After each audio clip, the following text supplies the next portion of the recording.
I don't think it would ever be off the lips of Rishi Sunak or Kemi Badenoch or Jonathan Gullis or whoever gets put up this week to embarrass themselves with a ludicrous inability to grasp the simplest of facts.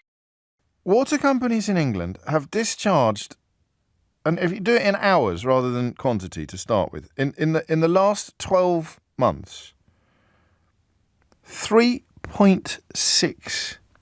What am I going to say next? 1,000? 3.600? 300? So how many hours did water companies in England spend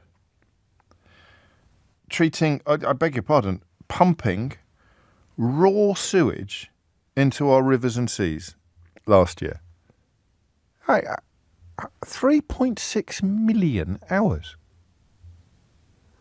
3.6 million hours.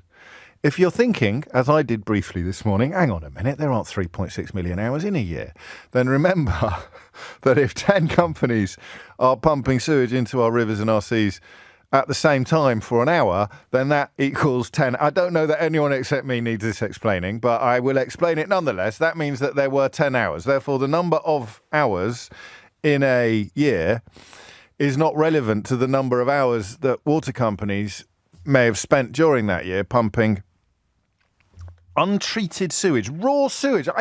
Do you see what I mean about the words not reaching the places that they should reach?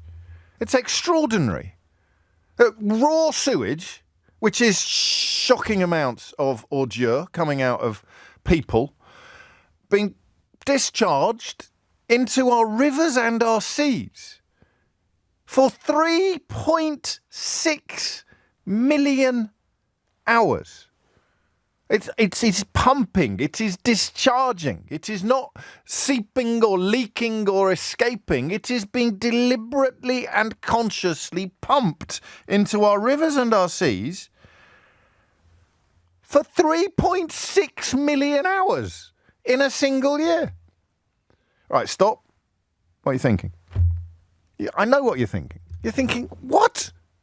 He's gone mad. Or, what? This is absolutely outrageous. This is truly but why? Why weren't we angry about this 20 minutes ago? Don't phone me to tell me that you were. I'll come to you in a minute. Why weren't we angry about this 20 minutes ago? Why didn't we go to bed last night just inconceivably disturbed by the simple statistics? Before I even tell you about what's going on at Thames Water financially, the simple statistics in place here should really have us all taking to the streets or marching for the hills or whatever it is that you do when you're very, very angry. Here's another number. A record number of migrants have crossed the Channel this year, piling further pressure on Rishi Sunak to deliver on his Rwanda policy. Actually, I've got three. I've got another political intervention to share with you later that is up there with the stupidest of all time. No prizes for guessing who it involves. So 338 human beings crossed the Channel yesterday in 7 boats, taking the total to 4,664. I know this sounds silly, but could you imagine how the Conservative Party and their client journalists, the people who are still cheering for Boris Johnson, the people who told you that Brexit was a good idea, the people that gave Liz Truss a free pass into Parliament, and the people who are currently obsessing about small boats while failing to do anything meaningful about them, could you imagine what the country's coverage would look like if it could be proved that the 4,664 human beings who made their way here in perilous circumstances yesterday were responsible for the amount of sewage being discharged into our waterways? If you could somehow draw a causal link between the human beings in small boats and the 3.6 million hours in which raw, untreated sewage, literally shocking amounts of sewage, was being pumped into our waterways, I don't believe the story would ever be off the front pages. I don't think it would ever be off the lips of Rishi Sunak or Kemi Badenoch or Jonathan Gullis or whoever gets put up this week to embarrass themselves with a ludicrous inability to grasp the simplest of facts while pursuing the most base of prejudices in the belief that their vote depends upon persuading already corrupted people that their lives are about to be rendered even worse, not by 14 years of Tory rule, but by some some poor soul in a dinghy. Could you imagine what the coverage of this would be like? If the coverage of sewage, if the sewage was somehow caused by immigration in general, or by wokeness, or by pronouns. Could you imagine what the coverage... And yet, I think the only front page where the story appears today, and possibly the only newspaper in which it appears, is The Guardian.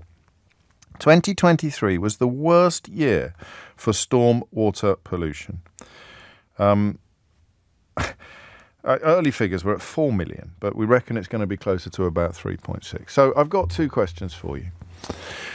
One is philosophical or political, and one is personal. I find we're increasingly doing this. We're sort of splitting, peeling the onion on the programme. So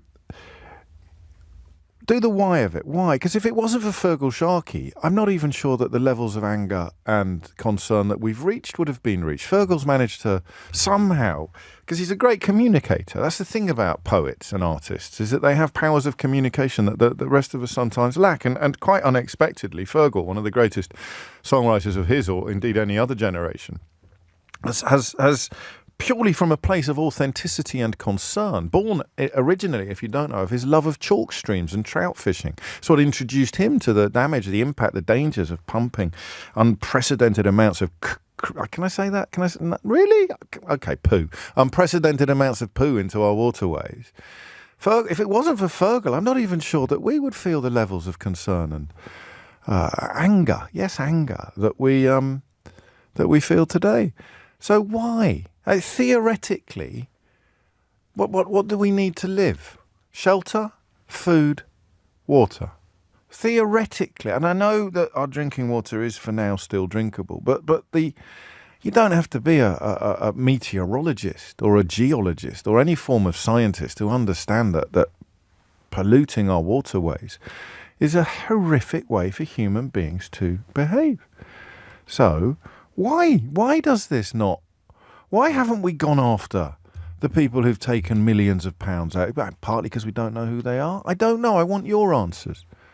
Why is the state of sewage discharge, why is the story of sewage discharge, in your view, not the biggest story in town? Don't ring me to tell me that something else is more important. Ring me to tell me why you feel this doesn't connect with people in the way that I think logically it should, and in a slightly different universe I believe it could. All right? Hit the numbers now. You will get through. 0345 6060 973. Why do you think something as simply stunning as this statistic, 3.6 million hours in England spent pumping raw sewage into our rivers and our seas? Why has this not set our world on fire? Do you think, honestly, hand on heart, and don't hold back if you think your answer's a bit obvious. The best thing we can do is assemble as many as possible. And then the second question, which is, you're not in the category I've just described. Something has happened in your life that has made you very alive. Perhaps you were a cox that got tossed into the Thames, and as a consequence of the E. coli presence there, you were incredibly ill. Something in your life, because most of us don't do water sports. Most of us don't engage in the waterways in the way that perhaps you do. So what was it that happened in your life that made you realise just what a national tragedy this is? And I don't think there's much debate about what's caused it. It's the same reason the railways are up the spout. It's because people look upon the things that we rely on and think are somehow infrastructurally immune from the profit imperative. We naively think, oh, well, no, the water won't be treated like any other commodity. Railway travel won't be treated like any other commodity. But that's why these things happen. They are looked at like care homes are now. Anything people look at and think, how can we make money out of that? Stuff the customers. Screw the customers. Absolutely forget about the customers, the consumers, whatever you want to call them, the inmates, the patients, the residents, the drinkers, the travellers.